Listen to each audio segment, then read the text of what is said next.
Good morning, students. This is Mr. Giomini coming to you with a little bit of explanation that we'll talk about today in class too, but just to reinforce today at home, if you take a look at this video from last night's evening practice. You had a handout similar to this. You'll see the questions a little bit. So it says number of hours of TV watching in 1 week. They had the numbers, and thankfully arrange them in order from least to greatest. Usually they do not, so that'd be something you have to do. So recall or remember that when creating a graph or some kind of display that I can analyze data and always organize it from least to greatest. It says here, on grid paper, make a graph of the data that might help the parents of these students decide whether the students are watching too much TV. Well, what I did is I've already made a graph. Let me go back here. And here is I made a histogram.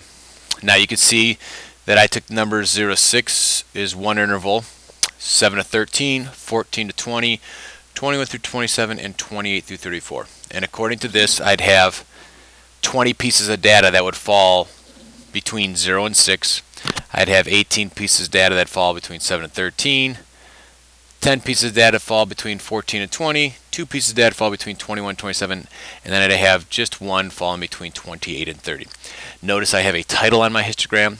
I have an x-axis that has the interval 0 to 6, then 7 to 13, then 14 through 20, then 21 through 27, and 28 through 34 listed along the x-axis, as well as a label identifying what those numbers represent.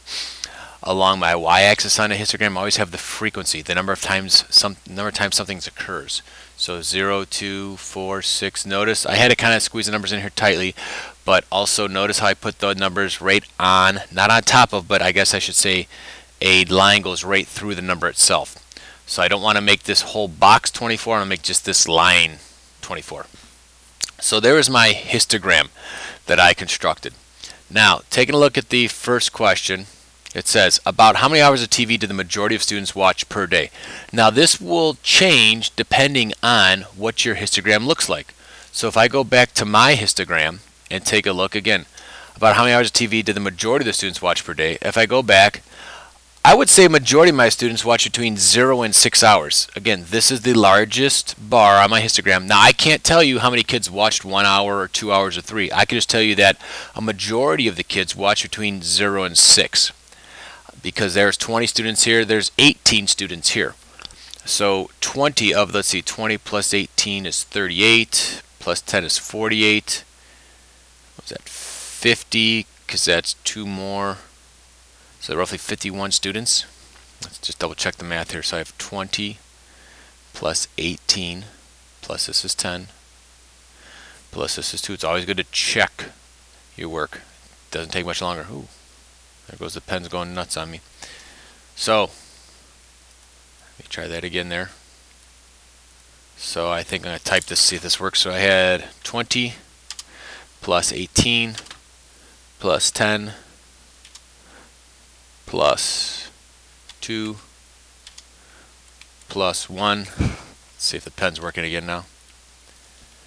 So that'll give me 8, 9, 10, 11, 2, 3, 4, 5. So that is 51 students. So 20 of the 51. So that's pretty close to not quite 50%, but I'm getting upwards of probably 40% or so. So that's a pretty good representation of how many of those kids. So if I go back to this question, it says about how many hours, what does the majority of the students watch per day? I'm going to enter here between 0 to 6, and I want to label it hours. Okay, I go to the next question. It says about how many hours per day is represented by the greatest value. Now this becomes a little tricky. I don't know. I can't look at the histogram to decide this. I must go back to the actual data. The most hours somebody watched was 30 per week. Now, per week, there's 7 days in a week. I take 30 divided by 7. So I take 30 divided by 7. That gives me 4 and 28/100ths. So I'll just round that to the nearest whole number. So about how many hours per day is the greatest value? So 4 hours per day. So the person who watched the most TV, or the greatest amount, is really, again, that's 30 hours per week, so that equates to roughly 4 hours per day. Now, the least value, well, I had somebody that didn't watch any TV, so the least amount of TV they watched per day was 0 hours per day. Probably busy studying for math assessments, doing evening practices, things of that nature. Kind of student that we always want to have in class. Okay, so I can answer that question from that data. Hope that kind of clarifies those two questions. Now, going to the last question. Do you think these 7th grade students spend too much time watching TV? Now, this is an opinion question. There's really not a right or wrong answer. But if I go back to my data, or I could actually, let's go back to the histogram. Now, a majority of the kids watch between 7 and 13 hours of television a week. Now, at the most, if they watch 13 hours, well, I know 14 divided by 7 gives me 2 hours of television a night, so that's a little bit less than 2 hours of television a night. Now, for me, that's too much. For you guys, it might not be so bad. So, I'm going to argue against you guys. So, I would say, do I think they watch too much TV? Yes. Now, do you think that if parents read your graph, they would conclude that these students spend too much time? I'm going to say no. I will say no. Now, explain myself. Let me change colors here.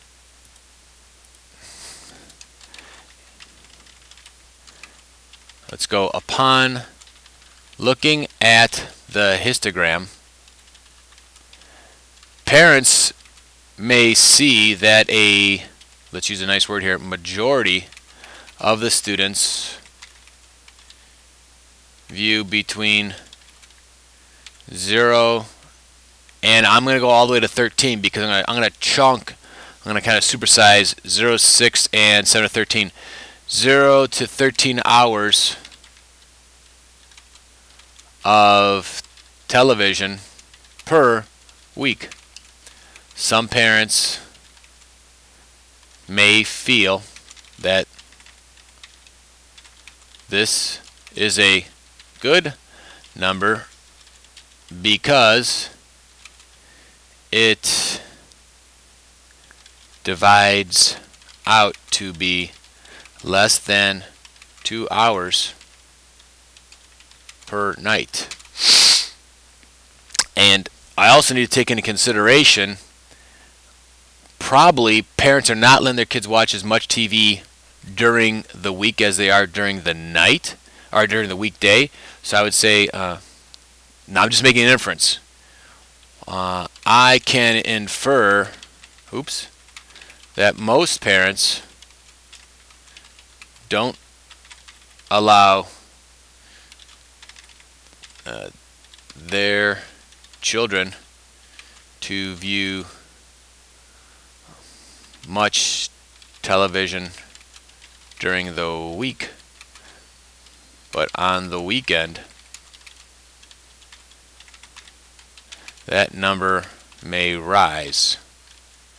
But I cannot decipher, another nice word, this by viewing the data on the histogram.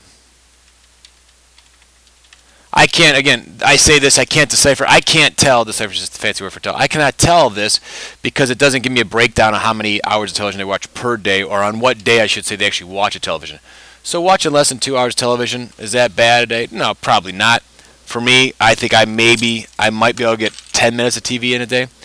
So for me, do you think you watch too much? Yes. Do their parents maybe say no? And then upon looking at the histogram, parents may see that a majority of students view between 0 and 13 hours of television per week. Some parents may feel this is a good number because it divides out to be less than 2 hours per night. I can infer that most parents do not allow their children to view much television a week, but on the weekend that number may rise, but I cannot decipher this by viewing the data on the histogram. So again, you probably watch more television during the weekend, which would increase your overall time that you watch for the whole week. But again, I can't tell this by viewing this data. So you know what? Maybe I'll change my answer up here upon further review and say, you know what? Do I think spend too much time? I'm going to say no. Because again, it's hard for me to tell when they're spending, how many hours they're spending per day. And really, if you're only watching between 7 and 13 hours of television per week, that's pretty good. So hopefully that's reflective of you. Have a great night. a great morning, and use this to help you prepare for tomorrow's and Friday's summative assessment. Take care.